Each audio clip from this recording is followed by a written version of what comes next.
আপনার বাড়ির কোনো শিশু বা আপনার পরিচিত কোনো শিশু বা আপনার আশপাশের প্রতিবেশীদের বাড়িতে কোনো শিশু কি ঠোঁট কাটা তালু কাটা জন্ম নিয়েছে এবং ভাবছেন তার মায়ের ভুলেই এই ঘটনাটি ঘটেছে? এমন অনেক কুসংস্কার আমাদের মধ্যে রয়েছে। সূর্যগ্রহণে মা এটা খেলে নাকি তালু কাটা শিশু জন্মগ্রহণ করে, এবং মা এই সময়ে এই কাজটা করলে নাকি শিশু ঠোঁট কাটা তালু কাটা জন্মায়। জানেন এই ধারণাগুলোর পেছনে আসলে কোন সত্যিটা লুকিয়ে রয়েছে? কেন একজন শিশু মায়ের গর্ভে এবং তারপর জন্মানো থেকেই সে ঠোঁট কাটা তালু কাটা হয় জানেন? সত্যিটা জানলে চমকে যাবেন আপনারা। হ্যাঁ, আজকের ভিডিও থেকে সেটাই জানাবেন। অর্থাৎ এর আসল কারণটা কি জানাবেন। এসএসকেএম হসপিটালের associate professor in paediatric surgery ডিপার্টমেন্টে ডক্টর সুজয় পাল। শুনুন সত্যিটা কি ডাক্তারবাবুর মুখে। এটা না মায়েদেরকে অনেক দোষ দেওয়া হয়, অথচ আমরা জানিই না যেটার কারণ কি। কারণটা এবং প্রতিরোধটা দুটোই জানবো আপনার কাছে। এই সূর্যগ্রহণ চন্দ্রগ্রহণ হয়েছে, মা খেয়ে ফেলেছে, ওজন্য বাচ্চাটার ঠোঁট কাটা তালু কাটা জন্মেছে। মাকে এই দিনে এইখানে যেতে বারণ করা হয়েছিল, গেছে, মানে হাজারো অন্ধ বিশ্বাস কুসংস্কার রয়েছে, অযথা মায়েদেরকে দোষ দেওয়া হয়। এটার কারণটা আপনি একটু জানান, যেটা কেন হয়। এটা আমি বিনীতভাবে অনুরোধ করব সেই সকল পরিবারকে, একটি বাচ্চা যখন তালু বা ঠোঁট কাটা নিয়ে জন্মগ্রহণ করে, অন্য সব রোগের মতোই এটি একটি জন্মগত ত্রুটি, এবং এই রোগটা পুরোপুরি 100% যদি প্রতিরোধ নাও করা যায়, কি কি কারণে হতে পারে যদি জানা যায়, তাহলে মারা এবং পরিবার বুঝতে পারবে এটা এই কারণে হতে পারে, প্রতিরোধ ব্যবস্থাটা নেবে। এবং যে কথাটা আগে বললাম, যে ঠিক সময় যদি এর অপারেশন করা যায়, প্রায় 98% ঠিক করা সম্ভব। তো কি কি ব্যাপারে এই জিনিসটা হতে পারে সেটা একটু আলোকপাত করি। এক হচ্ছে জেনেটিক। প্রথমেই যেটা জেনেটিক, মানে যাদের দেখা গেছে বাবা, জেঠু, দাদু, তাদের ক্ষেত্রে আছে, সেই জিনগত কারণে কারো হতে পারে। এর ক্ষেত্রে মার পরিবারের সেরকম না, এটা বাবার থেকেই বেশিরভাগ সেই পরিবারের থেকে হতে পারে। এক।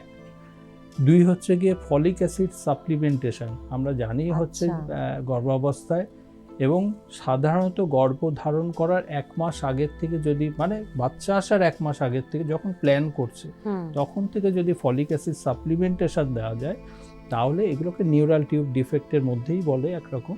তো এই ক্লেপলিট বা ক্লেপ প্যালেট আটকানো অনেকটাই সম্ভব, এবং সম্ভব হয়েছেও। আপনি হয়তো আজ থেকে 30 বছর আগে যত ক্লেপ ছিল, ক্লেপ প্যালেট ছিল, এখন সরকার যেহেতু গিয়ে আশাকর্মীরা বা গ্রামীণ স্বাস্থ্যকর্মীরা এই ফলিক অ্যাসিড প্রদান করছে অ্যান্টিন্যাটালি, তো এটা অনেকটা প্রিভেন্ট করা রোখা গেছে। এটা একটা।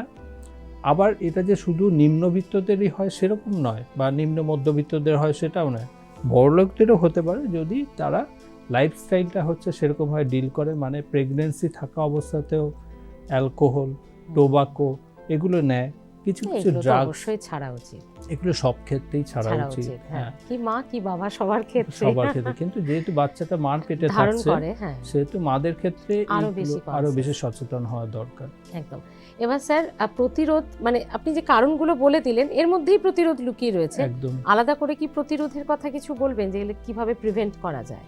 সেটাই বললাম, প্রিভেন্ট করা যায় বললাম, যে লাইফস্টাইল মডিফিকেশন একটা বললাম, যে হেলদি ডায়েট খাওয়া, কোনো অ্যাডিকশন না করা, ফলিক অ্যাসিড সাপ্লিমেন্টেশন নেওয়া, এবং আরেকটা জিনিস আমাদের এখন নতুন না, আজ থেকে 30 বছর থেকেই আছে, এখন আরও বেশি সেটা সব জায়গায় ছড়িয়ে গেছে, অ্যানোমালি স্ক্যান, যেটা গিয়ে মোটামুটি 18 থেকে 20 সপ্তাহ, মানে 4 থেকে 5 মাস সময় মা যখন প্রেগনেন্ট থাকে, সেই সময় অ্যানোমালি স্ক্যান করা হয়। তাতে দেখা যায় যে ওই ঠোঁট কাটা বা তালু কাটা আছে কিনা আগে বোঝা যায়। জন্ম হওয়ার আগেই মায়ের পেটেই বোঝা যাচ্ছে, ওটা অ্যানোমালি স্ক্যান। আরো অনেক কিছু বোঝা যায়, তার মধ্যে এটাও বোঝা যায়। এবং এদের ক্ষেত্রে মায়ের পেটে জলও বেশি জমে, আমরা বলি পলিহাইড্রামনিয়াস। আচ্ছা, ঠিক আছে। তো এই সব দেখে আগের থেকে বোঝা যাবে, সচেতন হওয়া যাবে যে এটা ক্লেপ লিপ হয়ে গেলে তাকে প্রিভেন্ট করা যাবে না। হওয়ার আগে একমাত্র লাইফস্টাইল মডিফিকেশন এবং ফলিক অ্যাসিড সাপ্লিমেন্টেশন, এই দুটো ছাড়া এখনো পর্যন্ত সেরকম অর্থে ওষুধ নেই যে এটা খেলে বা এটা না আর ওটা খেলে হবে না। হবে না। কিছু কিছু ড্রাগও আছে সেগুলো খেলেও অনেক সময় হয় এরকম ঠোঁট বা তালুর সমস্যা। আচ্ছা স্যার, এবার যে জায়গাটায় আসবো, হাড়ের সমস্যা, এই যে জন্মগত ত্রুটি, আপনি ঠোঁটের কথা তালুর কথা বললেন, হাড়ের সমস্যা অনেকেই আছে যে এরকম মানে হাড়ের সমস্যা নিয়ে হাত পা বাঁকা বা মেরুদণ্ডের ক্ষেত্রে বা ঘাড়ের ক্ষেত্রে সেগুলোও কি সার্জারি করে একদম পুরোপুরি নিরাময় করা যায়? মানে এটা অনেকের মধ্যে মিথ, এ কারণে বলছি, ওই ছোটবেলায় সার্জারি হয়েছে তো বড় হয়ে স্বাভাবিক হবে না, কোনো রকম আর কি হয়েছে না, এটা একেবারেই আমরা ভুল জানি। আমরা যেটা ডিল করে আমি সেটা নিয়ে বলছি। আপনি যেগুলো বললেন ব্যাকা বলতে হচ্ছে গিয়ে স্কোলিওসিস বলে, বডিটা এস এর মতো ব্যাকা থাকে, ঠিক আছে, বা লর্ডোসিস ঝুঁকে থাকে, অথবা আমরা যেটা করি মেইনলি কনজেনিটাল ট্যালিপাস ইকুইনোপোরাস বা ক্লাব ফুট, মানে পাটা ভিতর দিকে এরকম বেঁকানো থাকে। তো আমরা অর্থোপেডিক্সের মধ্যে দুটো জিনিস করি, একটা ক্রেনিওসিনঅস্টোসিস বলে, মুখটা বিকৃত থাকে সেটাকে ঠিক করা হয়, এবং দুই হচ্ছে গিয়ে যাদের ক্লাব ফুট তাদের ক্ষেত্রে 90% অপারেশন লাগে না, মায়ের ফিজিওথেরাপি ঠিক সময় জন্মের পর থেকে ফিজিওথেরাপি, কিছু কিছু ক্ষেত্রে স্প্লিন বা প্লাস্টার অফ প্যারিস দিয়ে হচ্ছে গিয়ে যদি ব্যবহার করা যায় তাতেই হয়ে যায়, কোনো অপারেশনও লাগে না। তো আমরা ওটাকে পরে 100%ই প্রায় ক্লাব ফুট নিরাময় সম্ভব আফটার হচ্ছে ডেলিভারি। স্যার সবারই কি মানে একই রোগে, বড়দের ক্ষেত্রেও আমরা দেখেছি মানে কারোর অপারেশন প্রয়োজন, কারোর হয় না, কারোর মেডিসিনে হয়ে যায়, তো শিশুদের ক্ষেত্রে এটা কি বলবেন যে একই রোগে সবারই কি সার্জারি প্রয়োজন হয়? একই রোগে যদি বড়দের সার্জারি লাগে ছোটদের সার্জারি লাগে এরকম কোনো রোগ সেরকম নেই।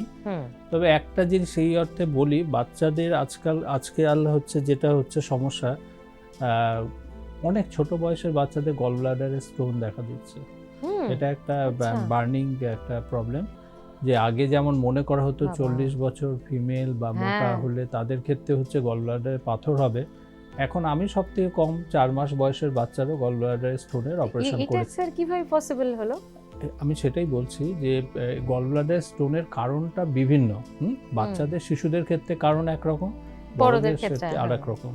তবে একটা কমন জিনিস, ওবেসিটি এবং ডায়েট যদি হচ্ছে fatty fast food, spicy food এগুলো বেশি খেলে তাদের হওয়ার চান্স বেশি থাকে, বা হচ্ছে গিয়ে ফাস্টিং অনেকক্ষণ থাকলে, অনেকক্ষণ না খেয়ে থাকলে, সে শিশুই হোক বড়ই হোক তাদের ক্ষেত্রে হতে পারে। কিন্তু বাচ্চাদের ক্ষেত্রে যেটা মেইন দুটো সমস্যা, একটা হচ্ছে গিয়ে হিমোলিসিস, মানে রক্ত যেটা নষ্ট হয়ে যাচ্ছে, মানে যেটা আরবিসি আমরা বলি, 120 দিন বাঁচে, সেটা যদি 60 দিন 70 দিনের মাথায় নষ্ট হয়ে যায়, সিকেল সেল বা থ্যালাসেমিয়া এই জাতীয় রোগগুলোতে যেহেতু রক্ত নষ্ট হচ্ছে, তাদের থেকে হচ্ছে গিয়ে বিলিরুবিন তৈরি হয়, সেই বিলিরুবিন থেকেই হচ্ছে বিলিরুবিন স্টোন তৈরি হয় বা বালির মতো স্লাস তৈরি হয়।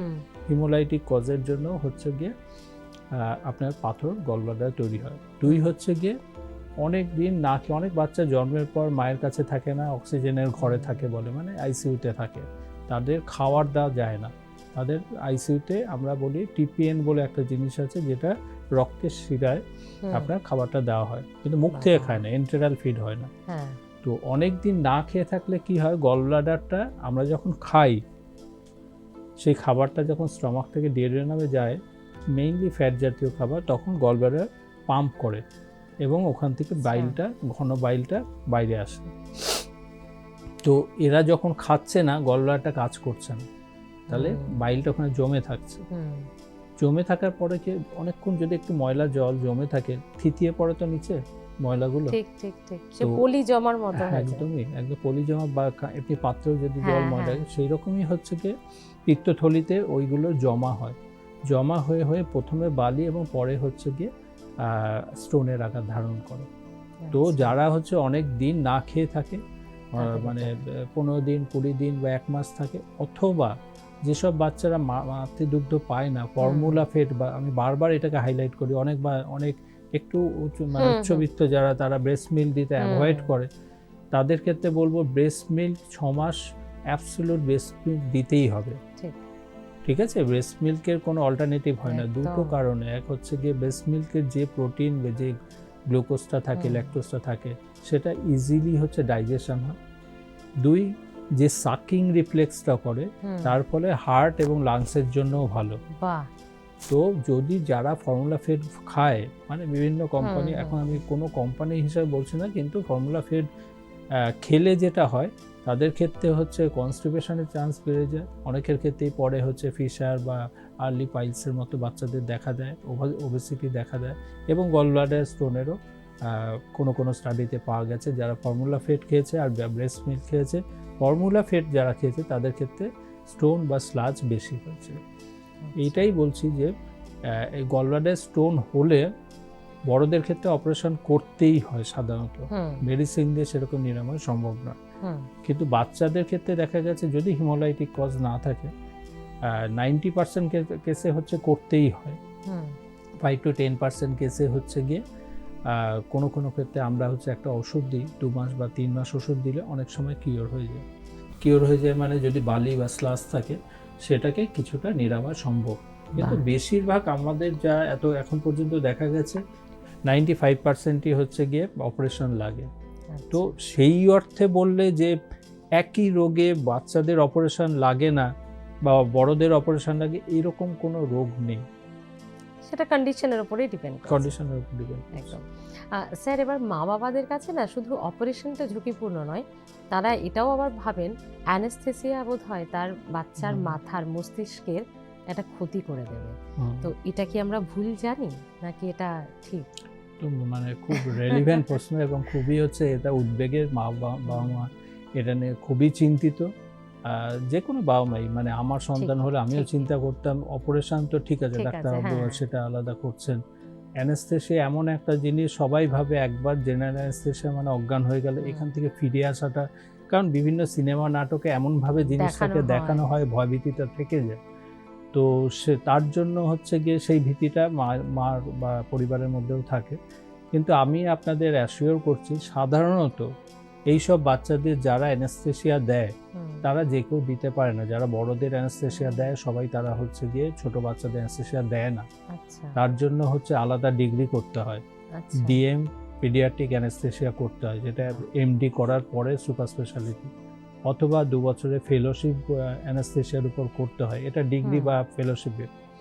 অথবা যারা শুধু পেডিয়াট্রিক সার্জারি অ্যানেস্থেসিয়া দিয়ে আসছে দীর্ঘদিন অভিজ্ঞতাবশত, তারাও হচ্ছে গিয়ে পারে এই অ্যানেস্থেসিয়ার দিতে।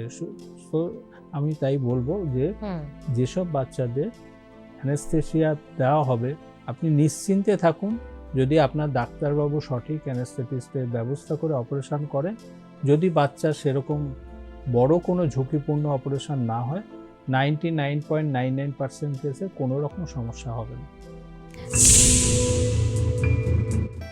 তাহলে এরপর থেকে আর মায়েদের দোষ দেবেন না।